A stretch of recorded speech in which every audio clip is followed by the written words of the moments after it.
ਇਕ ਓੰਕਾਰ ਸਤਨਾਮ ਕਰਤਾ ਪੁਰਖ ਨਿਰਭਉ ਨਿਰਵੈਰ ਅਕਾਲ ਮੂਰਤ ਅਜੂਨੀ ਸੈਭੰ ਗੁਰ ਪ੍ਰਸਾਦ। ਵਾਹਿਗੁਰੂ ਜੀ ਕਾ ਖਾਲਸਾ, ਵਾਹਿਗੁਰੂ ਜੀ ਕੀ ਫਤਿਹ। ਸਰਦਾਰ ਕੁਲਬੀਰ ਸਿੰਘ ਜੀ ਕੌੜਾ ਜੀ ਦੀ ਰਚਨਾ ਤੇ ਸਿੱਖ ਵੀ ਨਿਕਲਿਆ ਗਿਆ। ਭਾਗ 17ਵਾਂ। ਵੈਸੇ ਪੈਸਿਆਂ ਤੋਂ ਬਿਨਾਂ ਮੁਫਤ ਦਾ ਲੰਗਰ ਵੀ ਹੈ ਜੋ ਕੋਈ ਵੀ ਖਾ ਸਕਦਾ ਹੈ, ਪਰ ਜ਼ਮੀਨ ਤੇ ਬਹਿਣਾ ਪੈਂਦਾ ਹੈ। ਲੋਕ ਰੋਟੀ ਖਾ ਕੇ ਆਪਣੇ ਭਾਂਡੇ ਆਪ ਧੋਣ ਵਾਲੇ ਥਾਂ ਤੇ ਰੱਖ ਕੇ ਆਉਂਦੇ ਹਨ। ਭਾਂਡਾ ਰੱਖਣ ਵੇਲੇ ਮਾੜੀ ਜਿਹੀ ਆਵਾਜ਼ ਵੀ ਨਹੀਂ ਆਉਂਦੀ, ਕਿਸੇ ਭਾਂਡੇ ਨੂੰ ਕਿਤੇ ਚਿੱਬ ਨਹੀਂ ਪਿਆ ਹੋਇਆ, ਨਾ ਹੀ ਕਿਸੇ ਦਾ ਕੋਈ ਕੰਢਾ ਵਿੰਗਾ ਹੈ। ਪਰ ਦੂਜੇ ਪਾਸੇ ਦਰਬਾਰ ਸਾਹਿਬ ਸ੍ਰੀ ਅੰਮ੍ਰਿਤਸਰ ਸਾਹਿਬ ਦੇ ਲੰਗਰ ਦੇ ਭਾਂਡੇ, ਕੌਲੇ ਅਤੇ ਗਲਾਸ, ਥਾਲੀਆਂ, ਵਿੰਗ ਤੜਿੰਗੀਆਂ ਤੇ ਚਿੱਬ ਪਏ ਹੋਏ ਹਨ। ਰਾਧਾ ਸੁਆਮੀ ਆਰਾਮ ਨਾਲ ਭਾਂਡਾ ਜ਼ਮੀਨ ਤੇ ਰੱਖਦੇ ਹਨ ਤੇ ਸਾਡੇ ਇੱਥੇ ਸਿਰੋਂ ਹੀ ਸੁੱਟ ਦਿੰਦੇ ਹਨ। ਭਾਂਡੇ ਵਿੰਗੇ ਨਾ ਹੋਣ ਤਾਂ ਕੀ ਹੋਰ ਹੋਵੇ। ਲੰਗਰ ਪਕਾਉਣ ਦਾ ਪ੍ਰਬੰਧ ਵੀ ਸਾਫ਼ ਸੁਥਰਾ ਨਹੀਂ। ਪਕਾਉਣ ਵਾਲਿਆਂ ਦਾ ਪਸੀਨਾ ਚੋਂਦਾ ਤੇ ਆਟਾ ਪੈਰਾਂ ਨੂੰ ਲੱਗਾ ਰਹਿੰਦਾ ਹੈ।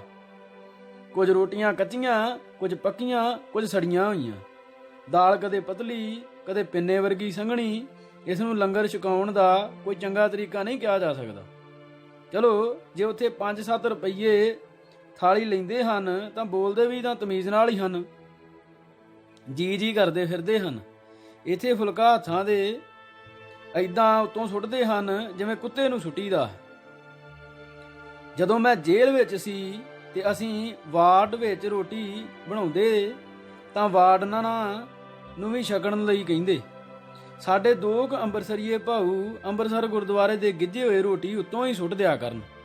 ਕਈ ਵਾਰ ਤੇ ਵਿਚਾਰੇ ਵਾਰਡਨਾਂ ਦੇ ਹੱਥੋਂ ਰੋਟੀ ਡਿੱਗ ਪਿਆ ਕਰੇ। ਜਦੋਂ ਅਸਾਂ ਇਦਾਂ ਸੁੱਟਣ ਵਾਲੇ ਵਰਤਾਵਿਆਂ ਨੂੰ ਕਹਿਣਾ ਕਿ ਰੋਟੀ ਜਰਾ ਆਰਾਮ ਨਾਲ ਥੱਲੇ ਹੋ ਕੇ ਹੱਥਾਂ ਵਿੱਚ ਰੱਖਿਆ ਕਰੋ, ਤਾਂ ਉਹਨਾਂ ਕਹਿਣਾ ਰੋਟੀ ਵਰਤਾਉਂਦੇ ਵਰਤਾਉਂਦੇ ਸਾਰਾ ਟੋਕਰਾ ਹੀ ਨਾ ਝੂਠਾ ਕਰਾ ਦਿਆ ਕਰੀਏ। ਗਲਾਸਾਂ ਵਿੱਚ ਪਾਣੀ ਵੀ ਇਸੇ ਤਰ੍ਹਾਂ ਉੱਤੋਂ ਧਾਰ ਬੰਨ੍ਹ ਕੇ ਪਾਉਂਦੇ ਸਨ। ਇਸ ਤਰ੍ਹਾਂ ਦੀ ਝੂਠ ਦਾ ਭਰਮ ਜਾਂ ਭਰਮੀ ਕੀੜਾ ਬ੍ਰਾਹਮਣ ਦਾ ਛੱਡਿਆ ਹੋਇਆ ਹੈ।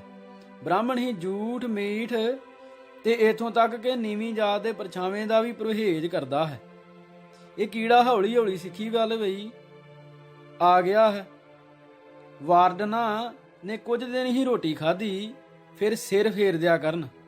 ਅਸੀਂ ਉਹਨਾਂ ਨੂੰ ਬਥੇਰਾ ਸਮਝਾਉਂਦੇ ਕਿ ਸਾਡੇ ਹੱਥਾਂ ਤੇ ਵੀ ਇਹ ਇਦਾਂ ਹੀ ਸੁੱਟਦੇ ਹਨ, ਪਰ ਉਹਨਾਂ ਦਾ ਐਸਾ ਜੀ ਖੱਟਾ ਹੋਇਆ ਕਿ ਉਹ ਕਦੇ ਘੱਟ ਹੀ ਰੋਟੀ ਖਾਣ ਲਈ ਮੰਨਦੇ। ਰੋਟੀ ਖਾਣ ਤੋਂ ਬਾਅਦ ਉਹਨਾਂ ਨੇ ਮੈਨੂੰ ਕਾਰਖਾਨਾ ਵਿਖਾਇਆ ਜਿੱਥੇ ਸਭ ਕੁਝ ਤਿਆਰ ਹੁੰਦਾ ਹੈ। ਤੰਬੂਕ ਬਣਾਉਣ ਵਾਲੀ ਮਸ਼ੀਨ ਦੀ ਸਾਰੀ ਵਰਕਿੰਗ ਮਸ਼ੀਨ ਚਲਾ ਕੇ ਸਮਝਾਈ। ਕਿੰਨੇ ਸੀਮੈਂਟ, ਬਜਰੀ ਤੇ ਰੇਤ ਨਾਲ ਕਿੰਨੇ ਬਲਾਕ ਬਣਦੇ ਹਨ ਤੇ ਇੱਕ ਬਲਾਕ ਕਿੰਨੇ ਦਾ ਬਣਦਾ ਹੈ, ਸਭ ਦੱਸਿਆ। ਉਥੇ ਪ੍ਰਸ਼ਾਦ ਲਈ ਫੁੱਲੀਆਂ ਭੁੰਨਣ ਲਈ ਵੀ ਉਹਨਾਂ ਆਪਣੀ ਹੀ ਭੱਠੀ ਲਾਈ ਹੋਈ ਹੈ। ਕਾਰਖਾਨੇ ਵਿੱਚ ਸੀਮੈਂਟ ਦੀਆਂ ਸਿੱਧੀਆਂ ਤੇ ਗੋਲ ਚਾਦਰਾਂ ਵੀ ਬਣਦੀਆਂ ਹਨ। ਪਿੱਲਰ, ਜਾਲੀਆਂ, ਗੱਲ ਕੀ ਹਰ ਕੰਮ ਉਥੇ ਜੰਗੀ ਪੱਧਰ ਤੇ ਹੋ ਰਿਹਾ ਹੈ। ਉਹਨਾਂ ਨੇ ਮੈਨੂੰ ਦੱਸਿਆ ਕਿ ਜਿੱਥੇ 1 ਲੱਖ ਬੰਦੇ ਦੇ ਇਕੱਠੇ ਹੋਣ ਦਾ ਅਨੁਮਾਨ ਹੋਵੇ, ਉਥੇ ਅਸੀਂ 400 ਟੱਟੀਆਂ ਬਣਾਉਂਦੇ ਹਾਂ। ਪਿਸ਼ਾਬ ਕਰਨ ਵਾਸਤੇ ਪ੍ਰਬੰਧ ਇਸ ਤੋਂ ਵੱਖਰਾ ਹੁੰਦਾ ਹੈ ਤਾਂ ਕਿ ਕਿਸੇ ਨੂੰ 1 ਮਿੰਟ ਵੀ ਬਾਹਰ ਨਾ ਖਲੋਣਾ ਪਵੇ।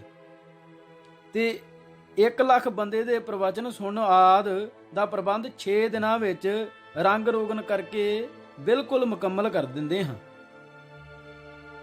ਟਰੱਕ ਤੇ ਬਲਡੋਜ਼ਰ ਵਗੈਰਾ ਸਾਡੇ ਆਪਣੇ ਹਨ। ਫਿਟਿੰਗ ਦਾ ਕੰਮ ਸੇਵਾਦਾਰ ਬਗੈਰ ਕਿਸੇ ਮਿਹਨਤ ਲਈ ਤੋਂ ਮੁਕਤ ਹੀ ਕਰਦੇ ਹਨ। ਜਿੱਥੇ ਇਕੱਠ ਹੋਵੇ ਉਥੇ ਵਕਤੀ ਹਸਪਤਾਲ ਵੀ ਬਣਾਇਆ ਜਾਂਦਾ ਹੈ। ਡਾਕਟਰ, ਨਰਸਾਂ ਸਭ ਮੁਫਤ ਦੀ ਸੇਵਾ ਕਰਨ ਵਾਲੇ ਹੁੰਦੇ ਹਨ। ਬਿਜਲੀ ਦੇ ਮਾਹਰ ਤੇ ਹੋਰ ਤਕਨੀਕੀ ਕੰਮ ਸਭ ਸੇਵਾ ਤੇ ਆਧਾਰਿਤ ਹੈ।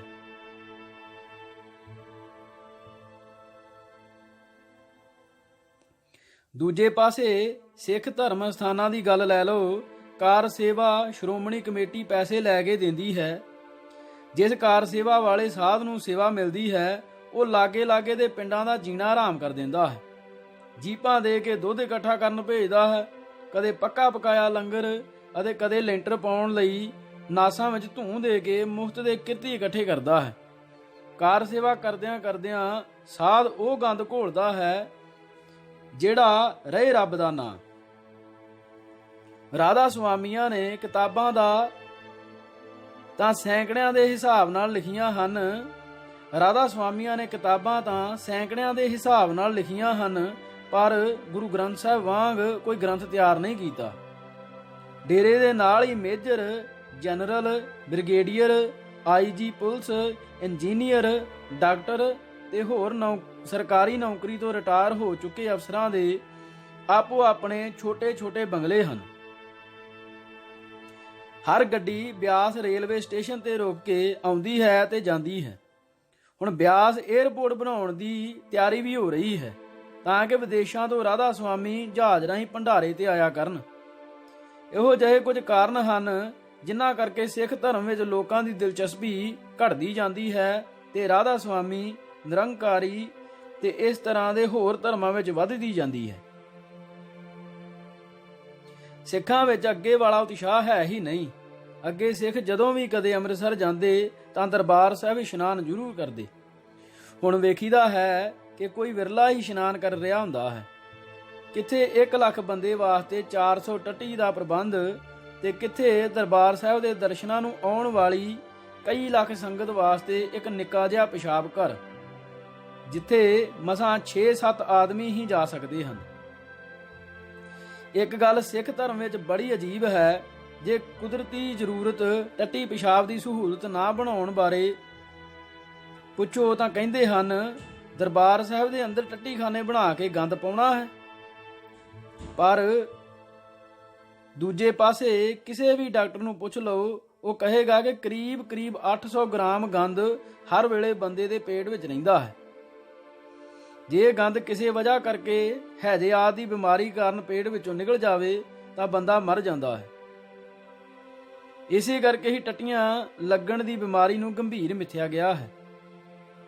800 ਗ੍ਰਾਮ ਗੰਦ ਢਿੱਡ ਵਿੱਚ ਲੈ ਕੇ ਤਾਂ ਬੰਦਾ ਮਹਾਰਾਜ ਦੀ ਹਜ਼ੂਰੀ ਵਿੱਚ ਜਾ ਕੇ ਮੱਥਾ ਵੀ ਟੇਕਦਾ ਹੈ ਤੇ ਮਹਾਰਾਜ ਦੇ ਤਾਬਿਆ ਵੀ ਬੈਠਦਾ ਹੈ।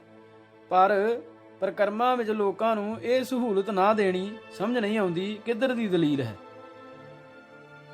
ਅੱਜ ਕੱਲ ਤਾਂ ਗੁਸਲਖਾਨਿਆਂ ਦੇ ਐਸੇ ਵਧੀਆ ਸੰਦ ਆ ਗਏ ਹਨ ਕਿ ਬੰਦਾ ਜਦੋਂ ਵੀ ਹਾਜਤ ਤੋਂ ਵਿਹਲਾ ਹੋ ਕੇ ਪਿੱਛੇ ਹਟਦਾ ਹੈ ਤਾਂ ਉਸੇ ਵੇਲੇ ਹੀ ਪਾਣੀ ਆਪਣੇ ਆਪ ਚੱਲ ਪੈਂਦਾ ਹੈ।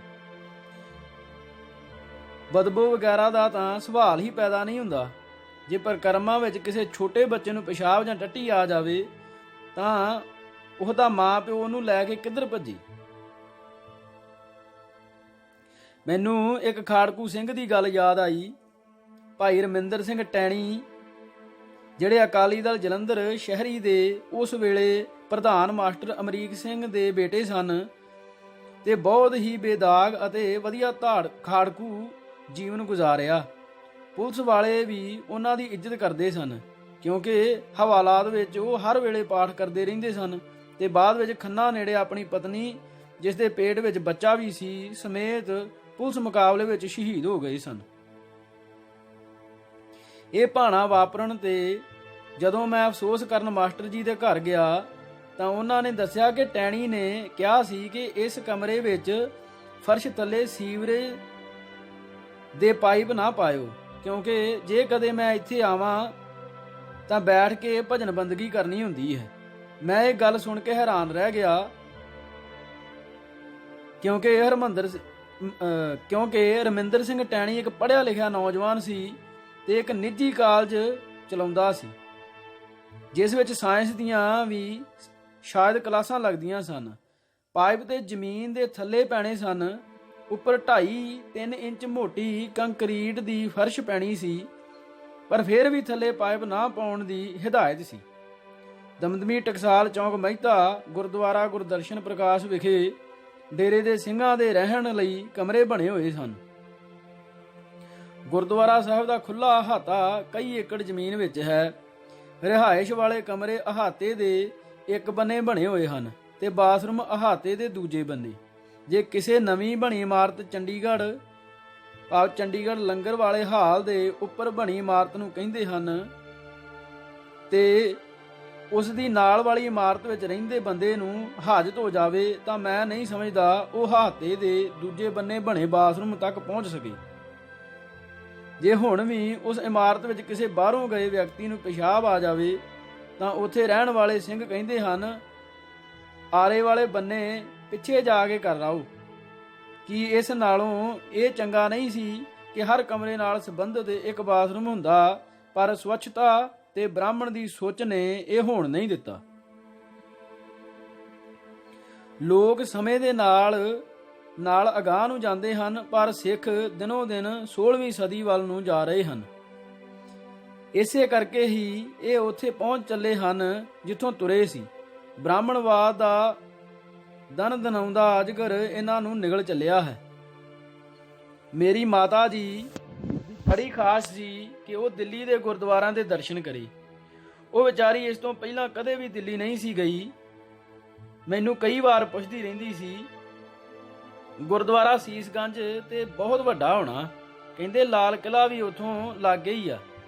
ਇਹ ਸੋਚ ਕੇ ਕਿ ਕਿਤੇ ਮੇਰੀ ਮਾਤਾ ਦੀ ਖਾਸ਼ ਅਧੂਰੀ ਹੀ ਨਾ ਰਹਿ ਜਾਵੇ, ਮੈਂ ਆਪਣੇ ਇੱਕ ਰਿਸ਼ਤੇਦਾਰ ਜਿਸ ਦੇ ਮਹਿਕਮੇ ਦਾ ਸੰਬੰਧ ਪੰਜਾਬ ਭਵਨ ਦੀ ਬੁਕਿੰਗ ਨਾਲ ਸੀ ਨੂੰ ਕਿਹਾ ਕਿ ਕਿਸੇ ਤਰ੍ਹਾਂ ਮੇਰੇ ਲਈ ਪੰਜਾਬ ਭਵਨ ਵਿੱਚ 2 ਕਮਰੇ 2 ਦਿਨ ਲਈ ਬੁੱਕ ਕਰਵਾ ਦੇਵੇ।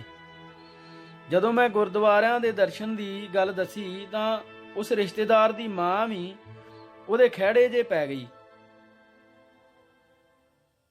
ਕਿ ਮੈਂ ਵੀ ਦਿੱਲੀ ਕਦੇ ਨਹੀਂ ਗਈ, ਸਬੱਬ ਨਾਲ ਹੁਣ ਤਾਂ ਸਾਥ ਬਣਿਆ ਹੈ, ਮੈਨੂੰ ਵੀ ਨਾਲ ਲੈ ਕੇ ਚੱਲ। ਦਿੱਲੀ ਕੋਈ ਪੰਜਾਬ ਦੀ ਰਾਜਨੀਤਿਕ ਸਰਗਰਮੀ ਚੱਲ ਰਹੀ ਸੀ, ਇਸ ਲਈ ਕਮਰੇ ਬੁੱਕ ਨਾ ਹੋ ਸਕੇ। ਇੱਕ ਪਾਰਟੀ ਤੇ ਅਸੀਂ ਇਕੱਠੇ ਹੋਏ ਤੇ ਮੈਂ ਆਪਣੇ ਰਿਸ਼ਤੇਦਾਰ ਨਾਲ ਦਿੱਲੀ ਜਾਣ ਦੇ ਪ੍ਰੋਗਰਾਮ ਦੀਆਂ ਗੱਲਾਂ ਕਰ ਰਿਹਾ ਸਾਂ ਕਿ ਨਿਰੰਜਨ ਸਿੰਘ, ਜੋ ਉਦੋਂ ਡੀਸੀ ਗੁਰਦਾਸਪੁਰ ਲੱਗੇ ਹੋਏ ਸਨ, ਸਾਡੇ ਨਾਲ ਹੀ ਬੈਠੇ ਸਨ। ਮੇਰੇ ਵੀ ਉਹ ਥੋੜੇ ਜਿਹੇ ਵਾਕਿਫ ਸਨ, ਪਰ ਮੇਰੇ ਰਿਸ਼ਤੇਦਾਰ ਦੇ ਉਹ ਚੰਡੀਗੜ੍ਹ ਅਫਸਰ ਰਹਿ ਚੁੱਕੇ ਸਨ। ਉਹਨਾਂ ਸਾਨੂੰ ਕਿਹਾ, ਪੰਜਾਬ ਭਵਨ ਤੁਸੀਂ ਜ਼ਰੂਰ ਠਹਿਰਨਾ ਹੈ, ਮੈਂ ਤੁਹਾਨੂੰ ਚਿੱਠੀ ਲਿਖ ਕੇ ਦੇ ਦਿੰਦਾ ਹਾਂ, ਤੁਸੀਂ ਦਿੱਲੀ ਜਾ ਕੇ ਨਿਰੰਕਾਰੀ ਭਵਨ ਵਿੱਚ ਠਹਿਰਿਓ, ਭਾਵੇਂ ਉੱਥੇ 10 ਦਿਨ ਰਹੋ। ਇਹ ਗੱਲ ਦਸੰਬਰ 1977 ਜਾਂ ਜਨਵਰੀ 1978 ਦੀ ਹੈ। ਉਦੋਂ ਅਜੇ ਸਿੱਖਾਂ ਤੇ ਨਿਰੰਕਾਰੀਆਂ ਵਿੱਚ ਕੋਈ ਝਗੜਾ ਨਹੀਂ ਸੀ ਤੇ ਆਮ ਲੋਕਾਂ ਨੂੰ ਖਾਸ ਕਰਕੇ ਦੁਆਬੇ ਵਿੱਚ ਨਿਰੰਕਾਰੀ ਕੋਈ ਬਹੁਤੇ ਮਸ਼ਹੂਰ ਵੀ ਨਹੀਂ ਸਨ।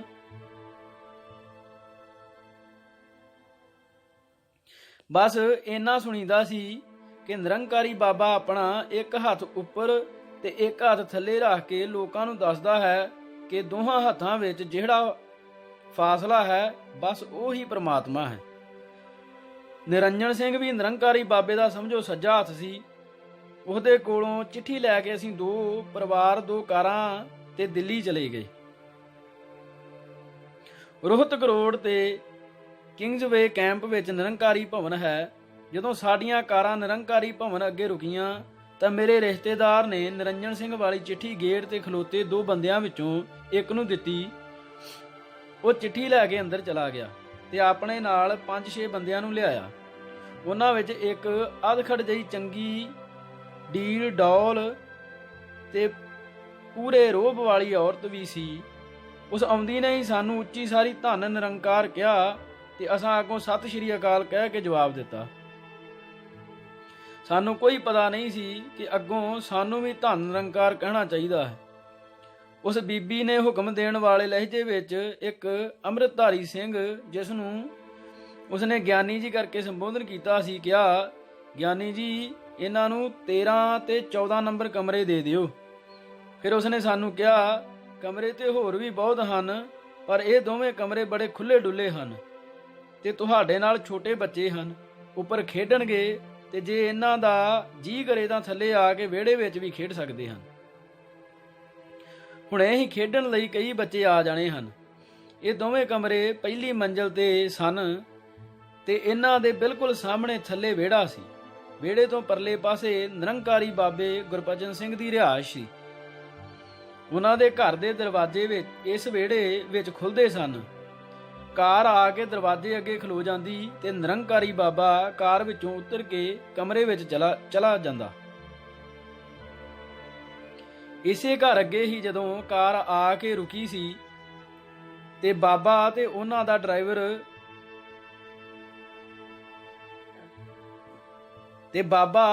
ਦਾ ਡਰਾਈਵਰ ਕਮ ਗਨਮੈਨ ਪ੍ਰਤਾਪ ਸਿੰਘ ਕਾਰ ਵਿੱਚੋਂ ਬਾਹਰ ਨਿਕਲੇ ਸਨ ਤਾਂ 13 ਨੰਬਰ ਕਮਰੇ ਦੀ ਬਾਰੀ ਵਿੱਚੋਂ ਦੀ ਹੀ ਗੋਲੀ ਚਲਾ ਕੇ ਭਾਈ ਰਣਜੀਤ ਸਿੰਘ ਨੇ ਉਹਨਾਂ ਨੂੰ ਮਾਰਿਆ ਦੱਸਦੇ ਹਨ।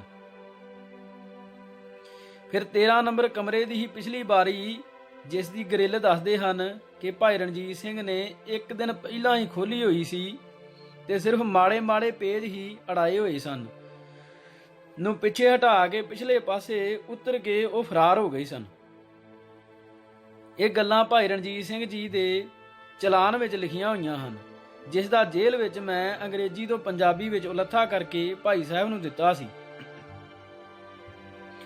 ਉਸ ਗਿਆਨੀ ਵਿਚਾਰੇ ਨੂੰ ਵੀ ਜਿਹੜਾ ਸਾਨੂੰ ਅੰਦਰ ਲਿਆਇਆ ਸੀ, ਦੱਸਦੇ ਹਨ ਕਿ ਛੱਕ ਵਿੱਚ ਪੁਲਿਸ ਨੇ ਫੜ ਲਿਆ ਸੀ ਤੇ ਉਸ ਨੂੰ ਬੜੀ ਕੁੱਟ ਪਈ ਸੀ। ਸਾਡੀਆਂ ਕਾਰਾਂ ਜਿਨ੍ਹਾਂ ਉੱਤੇ ਸਮਾਨ ਤੇ ਬਿਸਤਰ ਵਗੈਰਾ ਲੈਂਦੇ ਹੋਏ ਸਨ, ਡਿਉੜੀ ਵਿੱਚੋਂ ਹੋ ਕੇ ਵਿਹੜੇ ਵਿੱਚ ਆਈਆਂ ਤਾਂ ਦੋਹੀਂ ਪਾਸੇ ਨਿਰੰਕਾਰੀ ਹੱਥ ਜੋੜ ਕੇ ਖਲੋਤੇ ਸਨ।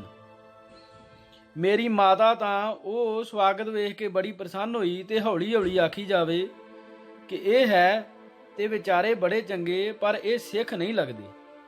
ਮੈਂ ਪੁੱਛਾਂ, ਮਾਤਾ ਤੁਸਾਂ ਕਿੱਥੋਂ ਹਿਸਾਬ ਲਾਇਆ? ਇੱਕ ਤੇ ਫਤਿਹ ਨਹੀਂ ਬੁਲਾਉਂਦੇ ਤੇ ਹੋਰ ਹੀ ਕੁਝ ਕਹਿੰਦੇ ਆ, ਤੇ ਦੂਜਾ ਜਿੱਦਾਂ ਇਹ ਖੁਸ਼ ਹੋ ਕੇ ਲੋ ਪੈਂਦੇ ਆ ਤੇ ਐਡਾ ਲਾਡ ਕਰਦੇ ਆ। ਆਪਾਂ ਸਿੱਖ ਇਦਾਂ ਕਿੱਥੇ ਕਰਦੇ ਆ? ਮੇਰੀ ਅਨਪੜ੍ਹ ਮਾਤਾ ਦਾ ਇਹ ਅੰਦਾਜ਼ਾ ਬਿਲਕੁਲ ਦਰੁਸਤ ਸੀ। ਜਦੋਂ ਅਸੀਂ ਦੋਵੇਂ ਪਰਿਵਾਰ ਕਾਰਾਂ ਤੋਂ ਥੱਲੇ ਉਤਰੇ ਤਾਂ ਉਹ ਸਾਰੇ ਸਾਡੇ ਪੈਰਾਂ ਨੂੰ ਹੱਥ ਲਾਉਣ, ਕਿਉਂਕਿ ਨਿਰੰਕਾਰੀਆਂ ਦਾ ਦੂਜੇ ਦੇ ਪੈਰਾਂ ਨੂੰ ਹੱਥ ਲਾਉਣਾ ਪਹਿਲਾ ਅਸੂਲ ਹੈ, ਪਰ ਅਸੀਂ ਡੰਗਰਾਂ ਵਾਂਗ ਉਦਾਂ ਹੀ ਖਲੋਤੇ ਰਹੀਏ। ਸਗੋਂ ਜਦੋਂ ਉਹ ਪੈਰਾਂ ਵੱਲ ਨੂੰ ਹੱਥ ਕਰਕੇ ਅਗਾਂਹ ਨੂੰ ਆਉਣ ਤਾਂ ਅਸੀਂ ਆਪਣੇ ਪੈਰ 2 ਕਦਮ ਪਿਛਾਂਹ ਨੂੰ ਕਰ ਲਈਏ। ਉਹਨਾਂ ਨਿਰੰਕਾਰੀਆਂ ਵਿੱਚੋਂ ਇੱਕ ਬਿਰਧ ਜਿਹੀ ਔਰਤ ਨੇ ਆ ਕੇ ਮੇਰੀ ਮਾਤਾ ਨੂੰ ਧੰਨ ਨਿਰੰਕਾਰ ਕਿਹਾ ਤੇ ਅੱਗੋਂ ਮੇਰੀ ਮਾਤਾ ਨੇ ਧੰਨ ਨਿਰੰਕਾਰੀਆ ਕਿਹਾ ਤਾਂ ਨਿਰੰਕਾਰ ਦੀ ਥਾਂ ਨਿਰੰਕਾਰੀਆ ਸੁਣ ਕੇ ਸ਼ਾਇਦ ਉਹਨਾਂ ਨੂੰ ਕੋਈ ਸ਼ੱਕ ਨਹੀਂ ਰਿਹਾ ਹੋਣਾ ਕਿ ਇਹ ਦੇਸੀ ਜਿਹੇ ਸਿੱਖ ਹਨ ਤੇ ਨਿਰੰਕਾਰੀਆਂ ਦੇ ਕਿਤੇ ਨੇੜਿਓਂ ਤੇੜਿਓਂ ਵੀ ਨਹੀਂ ਲੰਘੇ। ਕਹਿੰਦੇ ਹਨ ਕਿ ਇਹ ਧਰਮ ਬਾਬਾ ਲਾਲ ਦਿਆਲ ਜੀ, ਜੋ ਬਹੁਤ ਹੀ ਭਜਨ ਬੰਦਗੀ ਵਾਲੇ ਸਨ, ਤੋਂ ਸ਼ੁਰੂ ਹੋਇਆ। ਉਹ ਜਦੋਂ ਵਜਦ ਵਿੱਚ ਆਉਂਦੇ ਤਾਂ ਕਹਿੰਦੇ ਬੋਲ ਸੰਗਦੇ ਧੰਨ ਨਿਰੰਕਾਰ। ਫਿਰ ਅਵਤਾਰ ਸਿੰਘ ਨਾਂ ਦਾ ਉਹਨਾਂ ਦਾ ਇੱਕ ਸ਼ਰਧਾਲੂ ਉਹਨਾਂ ਦੇ ਡੇਰੇ ਤੋਂ ਅਲੱਗ ਹੋ ਗਿਆ ਤੇ ਨਵਾਂ ਡੇਰਾ ਬਣਾ ਕੇ ਨਿਰੰਕਾਰੀ ਬਣ ਗਿਆ। ਬਾਬਾ ਲਾਲ ਦਿਆਲ ਵਾਲੇ ਨਿਰੰਕਾਰੀ ਅਜੇ ਵੀ ਹਨ, ਪਰ ਬਹੁਤੀ ਮਸ਼ਹੂਰੀ ਹੁਣ ਇਸੇ ਧਰਮ ਦੀ ਹੈ। ਇਸ ਧਰਮ ਵਿੱਚ ਕੁਝ ਵੀ ਕਰਨ ਦੀ ਖੁੱਲ੍ਹ ਹੈ। ਇੱਕ ਵਾਰ ਕਿਸੇ ਨੇ ਬਾਬਾ ਗੁਰਬਚਨ ਸਿੰਘ ਨੂੰ ਪੁੱਛਿਆ, ਬਾਬਾ ਜੀ ਗਾਂ ਦਾ ਮਾਸ ਖਾ ਲੈਣਾ ਚਾਹੀਦਾ ਹੈ? ਤਾਂ ਉਹਨਾਂ ਨੇ ਕਿਹਾ, ਹਾਂ, ਪਰ ਸੂਰ ਦੇ ਮਾਸ ਵਿੱਚ ਰਲਾ ਕੇ। ਇਹਨਾਂ ਦੀਆਂ 2 ਕਿਤਾਬਾਂ ਅਵਤਾਰ ਬਾਣੀ ਤੇ ਯੁਗ ਪੁਰਸ਼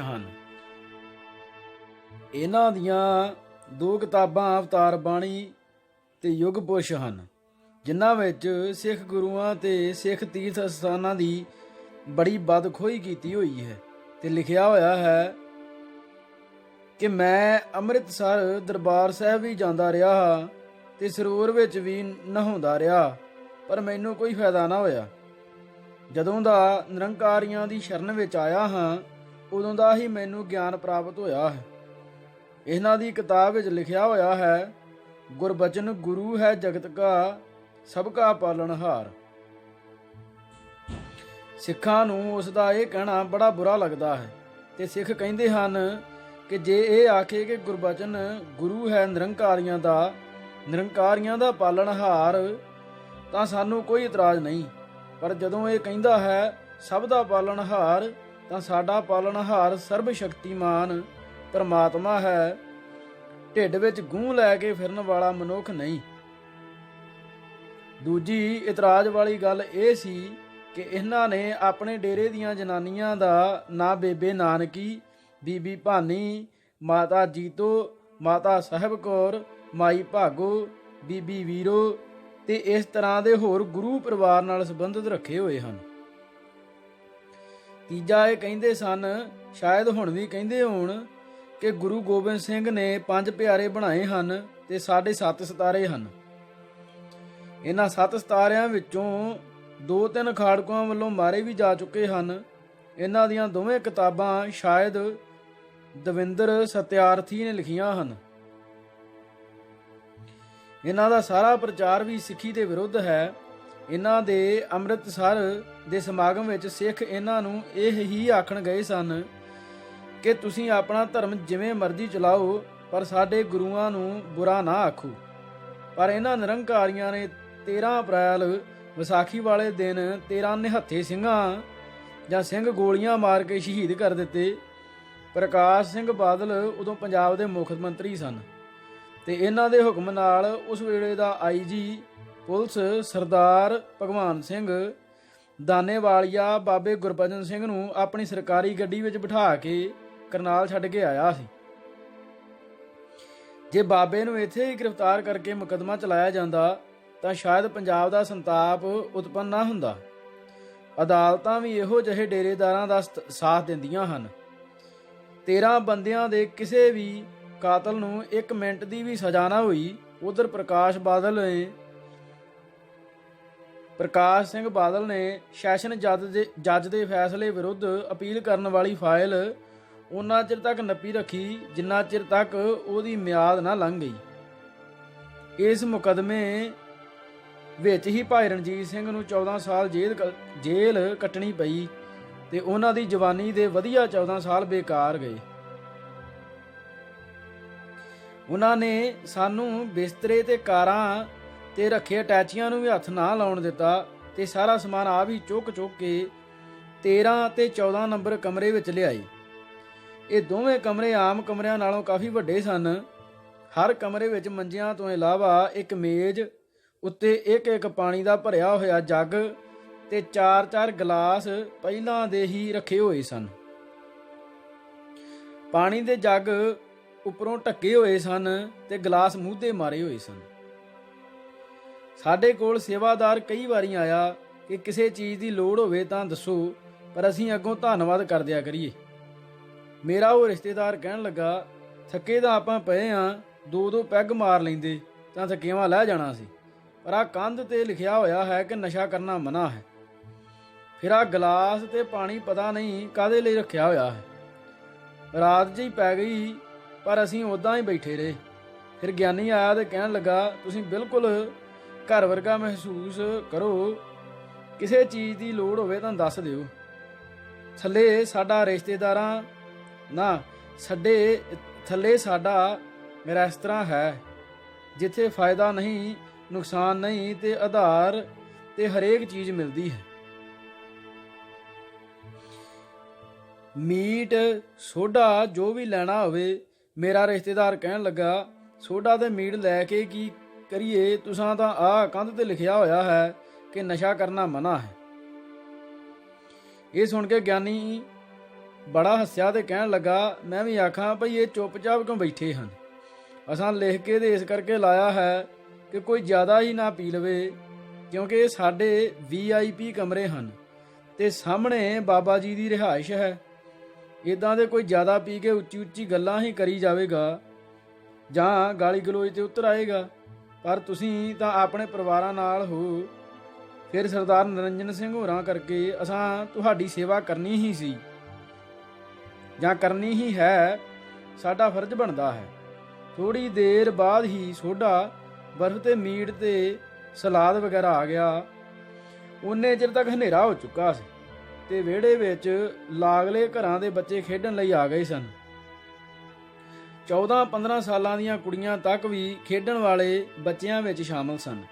ਸਾਡੇ ਬੱਚੇ ਵੀ ਭੱਜ ਕੇ ਥੱਲੇ ਵਿਹੜੇ ਵੱਲ ਨੂੰ ਜਾਣ ਜਿੱਥੇ ਦੂਜੇ ਬੱਚੇ ਕੋਟਲਾ ਛਪਾਕੀ ਖੇਡ ਰਹੇ ਸਨ। ਅਸੀਂ ਰੋਕੀਏ ਪਰ ਬੱਚੇ ਰੋਣ ਲੱਗ ਪੈਣ। ਅਖੀਰ ਉਹਨਾਂ ਨੇ ਥੱਲੇ ਜਾ ਕੇ ਹੀ ਸਾਹ ਲਿਆ। ਨਿਰੰਕਾਰੀਆਂ ਦੀ ਇੱਕ ਸਿਫਤ ਤਾਂ ਹੈ ਕਿ ਉਹਨਾਂ ਨੇ ਆਪਣੇ ਪੈਰੋਕਾਰਾਂ ਨੂੰ ਸਾਫ਼ ਸੁਥਰੇ ਕੱਪੜੇ ਪਾਉਣੇ ਤਾਂ ਸਿਖਾ ਹੀ ਦਿੱਤੇ ਹਨ। ਕਿਸੇ ਵੱਲ ਵੀ ਵੇਖ ਲਓ, ਸਾਫ਼ ਸੁਥਰਾ ਨਹਾਤਾ ਧੋਤਾ ਤੇ ਖੁਸ਼ਬੂਦਾਰ ਸਜਿਆ ਧਜਿਆ ਹੀ ਨਜ਼ਰ ਆਏਗਾ। ਇਹ ਸਾਰਾ ਕੁਝ ਵੇਖਾ ਵੇਖੀ ਆਪਣੇ ਆਪ ਹੀ ਹੋ ਜਾਂਦਾ ਹੈ। ਸਾਡੇ ਬੱਚਿਆਂ ਨੇ ਵੀ 2-3 ਘੰਟੇ ਖੇਡ ਕੇ ਪੂਰਾ ਆਨੰਦ ਲੁੱਟਿਆ। ਕਦੇ ਬਾਹਾਂ ਸਿਰ ਤੋਂ ਉੱਚੀਆਂ ਕਰਕੇ ਕਿਲਕਾਰੀਆਂ ਮਾਰਨ ਲੱਗ ਪੈਣ, ਕਦੇ ਹਾਸ-ਹਾਸ ਦੋਹਰੇ ਹੀ ਹੋ ਜਾਣ। ਇਹ ਨਜ਼ਾਰਾ ਇਸ ਤਰ੍ਹਾਂ ਦਾ ਸੀ ਜਿਵੇਂ ਇਹ ਸਾਰੇ ਬੱਚੇ ਇੱਕ ਹੀ ਸਾਂਝੇ ਪਰਿਵਾਰ ਦੇ ਹੋਣ, ਕੋਈ ਮੇਰ ਤੇਰ ਨਹੀਂ। ਖੇਡਦਿਆਂ ਬੱਚਿਆਂ ਨੂੰ ਸੇਵਾਦਾਰ ਕਦੇ ਫਲ ਲਿਆ ਕੇ ਦੇ ਦੇਣ, ਕਦੇ ਮਠਿਆਈ, ਕਦੇ ਕੁਝ ਤੇ ਕਦੇ ਕੁਝ। ਇਹੋ ਜਿਹਾ ਵਧੀਆ ਮਾਹੌਲ ਬੱਚਿਆਂ ਨੂੰ ਕਿਤੇ ਨਹੀਂ ਮਿਲ ਸਕਦਾ। ਜਦੋਂ 2 ਪੈਗ ਅੰਦਰ ਗਏ ਤਾਂ ਮੇਰਾ ਰਿਸ਼ਤੇਦਾਰ ਕਹਿਣ ਲੱਗਾ, ਮੈਂ ਤਾਂ ਆਪ ਨਿਰੰਕਾਰੀ ਬਣ ਜਾਣਾ ਹੈ। ਮੈਂ ਇਹਨਾਂ ਤੋਂ ਬਹੁਤ ਪ੍ਰਭਾਵਿਤ ਹੋਇਆ ਹਾਂ। ਉਹਦੀ ਮਾਤਾ ਵੀ ਇਹੀ ਗੱਲ ਆਖੇ। ਸਵੇਰੇ ਉੱਠ ਕੇ ਨਹਾ ਧੋ ਕੇ ਤਿਆਰ ਹੋਏ ਕਿ ਚਲੋ ਗੁਰਦੁਆਰਾ ਸੀਸਗੰਜ ਸਾਹਿਬ ਦੇ ਦਰਸ਼ਨ ਕਰੀਏ ਤੇ ਫਿਰ ਦੂਸਰੇ ਗੁਰਦੁਆਰਿਆਂ ਦੇ ਦਰਸ਼ਨ ਕਰਕੇ ਲਾਲ ਕਿਲ੍ਹਾ ਵੇਖੀਏ। ਉਨੇ ਚਿਰ ਤੱਕ ਥੱਲੇ ਆ ਕੇ 에ਅਰ ਕੰਡੀਸ਼ਨ ਬੱਸਾਂ ਖਲੋਣੀਆਂ ਸ਼ੁਰੂ ਹੋ ਗਈਆਂ। ਨਿਰੰਕਾਰੀ ਵਿੱਚ ਬਹਿੰਦੇ ਜਾਣ ਤੇ ਬੱਸਾਂ ਤੁਰੀਆਂ ਜਾਣ। ਸਾਡੇ ਕੋਲ ਹੀ 5-6 ਬੀਬੀਆਂ ਨੇ ਵਾਰੀ-ਵਾਰੀ ਆ ਕੇ ਆਖਿਆ ਕਿ ਅੱਜ ਪਹਾੜਗੰਜ ਸਮਾਗਮ ਹੈ ਤੇ ਪ੍ਰਵਚਨ ਹੋਣੇ ਹਨ, ਤੁਸੀਂ ਵੀ ਚੱਲੋ। ਮੈਂ ਤਾਂ ਸਾਫ਼ ਹੀ ਕਹਿ ਦਿੱਤਾ ਕਿ ਮੇਰੀ ਮਾਤਾ ਨੇ ਗੁਰਦੁਆਰਿਆਂ ਦੇ ਦਰਸ਼ਨ ਕਰਨੇ ਹਨ, ਨਾਲੇ ਲਾਲ ਕਿਲ੍ਹਾ ਵੇਖਣਾ ਹੈ। ਪਰ ਦੂਜਾ ਸਾਰਾ ਪਰਿਵਾਰ ਹੀ ਪਹਾੜਗੰਜ ਜਾਣ ਲਈ ਬੱਸ ਵਿੱਚ ਜਾ ਬੈਠਾ। ਸਾਨੂੰ ਇੱਕ ਕਾਰ ਮੁਖਤਿਆਰ ਜਿਹੀ ਬੀਬੀ ਨੇ ਕਿਹਾ, ਚਲੋ ਤੁਸੀਂ ਅੱਜ ਗੁਰਦੁਆਰਿਆਂ ਦੇ ਦਰਸ਼ਨ ਕਰ ਲਓ, ਕੱਲ ਐਤਵਾਰ ਬਾਬਾ ਜੀ ਨੇ ਇੱਥੇ ਹੀ ਪ੍ਰਵਚਨ ਕਰਨੇ ਹਨ। ਤੁਸੀਂ ਕੱਲ ਬਾਬਾ ਜੀ ਦੀ ਰਿਹਾਇਸ਼ ਦੇ ਉੱਪਰ ਹੋ ਜਾਂ ਤੁਸੀਂ ਕੱਲ ਬਾਬਾ ਜੀ ਦੀ ਰਿਹਾਇਸ਼ ਦੇ ਉੱਪਰ ਜੋ ਹਾਲ ਹੈ ਇੱਥੇ ਜ਼ਰੂਰ ਆਇਓ। ਬਾਬੇ ਦੀ ਰਿਹਾਇਸ਼ ਦੇ ਉੱਪਰ ਬਗੈਰ ਕੰਧਾਂ ਤੋਂ ਪਿਲਰਾਂ ਤੇ ਹੀ ਛੱਤ ਪਈ ਹੋਈ ਹੈ। ਹਰ ਐਤਵਾਰ ਉੱਥੇ ਸਮਾਗਮ ਕੀਤਾ ਜਾਂਦਾ ਹੈ, ਸ਼ਾਇਦ ਹੁਣ ਵੀ ਹੁੰਦਾ ਹੋਵੇ। ਸਵੇਰੇ ਅਸਾਂ ਆਪਣੇ ਕਮਰੇ ਵਿੱਚ ਬੈਠਿਆਂ ਹੀ ਅਜੀਬ ਨਜ਼ਾਰਾ ਵੇਖਿਆ। ਬਾਬਾ ਗੁਰਬਚਨ ਸਿੰਘ ਉੱਚੇ ਆਸਣ ਤੇ ਬੈਠੇ ਸਨ। ਸੰਗਤ ਆਈ ਜਾਵੇ ਤੇ ਮੱਥਾ ਟੇਕੀ ਜਾਵੇ ਤੇ ਨਾਲੇ ਬੈਠਦੀ ਜਾਵੇ। ਜਦੋਂ ਪ੍ਰਵਚਨ ਸਮਾਪਤ ਹੋ ਗਏ ਤਾਂ ਇੱਕ ਬੰਦਾ ਉੱਠ ਕੇ ਖਲੋ ਗਿਆ। ਉਸਨੇ ਕਿਹਾ, ਮੇਰੇ ਨਵੇਂ ਬਣੇ ਘਰ ਵਿੱਚ ਬਿਜਲੀ ਵਾਲੇ ਮੀਟਰ ਨਹੀਂ ਲਾ ਰਹੇ। ਇਸ ਨੁੱਕਰ ਵਿੱਚੋਂ ਇੱਕ ਬੰਦਾ ਉੱਠਿਆ ਜੋ ਸ਼ਾਇਦ ਬਿਜਲੀ ਦੇ ਮਹਿਕਮੇ ਨਾਲ ਸੰਬੰਧਿਤ ਸੀ। ਉਸਨੇ ਕਿਹਾ, ਕੱਲ ਤੁਸੀਂ ਕਿਸੇ ਵੇਲੇ ਮੇਰੇ ਦਫ਼ਤਰ ਆ ਜਾਇਓ, ਮੈਂ ਕੋਸ਼ਿਸ਼ ਕਰਕੇ ਮੀਟਰ ਲਵਾ ਦਿਆਂਗਾ। ਇਹ ਸੁਣ ਕੇ ਪਹਿਲਾ ਬੰਦਾ ਬੈਠ ਗਿਆ। ਇੱਕ ਹੋਰ ਆਦਮੀ ਉੱਠਿਆ।